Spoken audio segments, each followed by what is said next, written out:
जिन्हें बजरंगबली पसंद नहीं है, उन्हें जो पसंद है वहां जाए।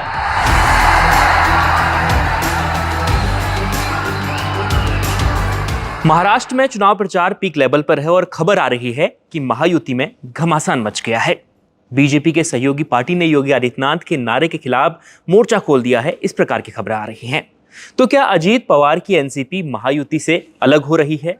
महाराष्ट्र विधानसभा चुनाव के बीच मचे इस घमासान के बारे में आपको बताएंगे और आपको बताते हैं कि इससे महायुति को कितना नुकसान हो रहा है, क्या महायुति बिखर जाएगी, ये तमाम चीजें हम आपको बताने जा रहे हैं।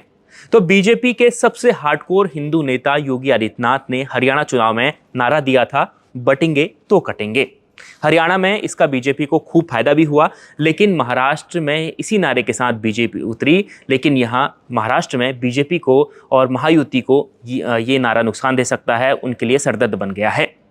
महाराष्ट्र में अजीत पवार की एनसीपी बीजेपी के साथ गठबंधन में है और अजीत पवार ने सीधे कह दिया है कि ऐसा महाराष्ट्र में कतई नहीं चलेगा। अजीत पवार ने क्या कहा आपको बताते हैं। तो अजीत पवार ने आज सीधे सीधे कह दिया है कि महाराष्ट्र में बाहर के लोग आकर ऐसे विचार बोल जाते हैं, दूसरे राज्यों के बीजेपी सीएम तय करें कि उन्हें क्या बोलना है। महाराष्ट्र शिवाजी, अंबेडकर, शाहू जी महाराज की धरती है। आप महाराष्ट्र की तुलना किसी दूसरे प्रदेश से मत कीजिए, महाराष्ट्र के लोग इसे पसंद नहीं करेंगे। तो सीधे तौर पर अजीत पवार ने कह दिया है कि महाराष्ट्र में इस प्रकार की बयानबाजी नहीं चलेगी।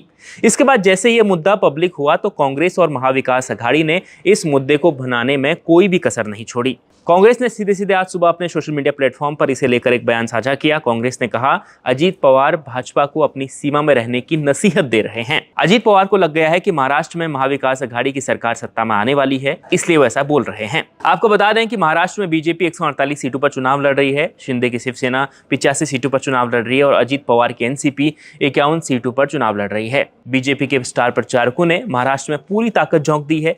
बीजेपी दूसरे प्रदेशों की तरह भी यहाँ भी उसी अंदाज में चुनाव लड़ रही है, उसी अंदाज में बयानबाजी कर रही है, लेकिन ये बयानबाजी उनके सहयोगियों को पसंद नहीं आ रही है। ऐसे में महायुति के लिए इस वक्त सबसे बड़ी जो समस्या बनी हुई है वो ये है कि कैसे वो अपने सहयोगियों को एक साथ एकजुट करके यहाँ पर आगे बढ़ें। और सबसे बड़ी बात यह है कि एनसीपी का जो वोट बैंक है वो महाराष्ट्र में बीजेपी और शिवसेना के वोट बैंक से थोड़ा अलग है। तो ऐसे में बीजेपी को ये बैलेंस करना बीजेपी के लिए मुश्किल हो रहा है, खासतौर पर महायुति के लिए मुश्किल हो रहा है कि वह कैसे इसको बैलेंस करें और कैसे इन नारों से आगे निकलकर यहाँ पर अपनी पार्टी, अपने संगठन को आगे ले जाएं। इस खबर पर आपकी क्या राय है, कमेंट कर जरूर बताएं और देखते रहें इंडिया.com।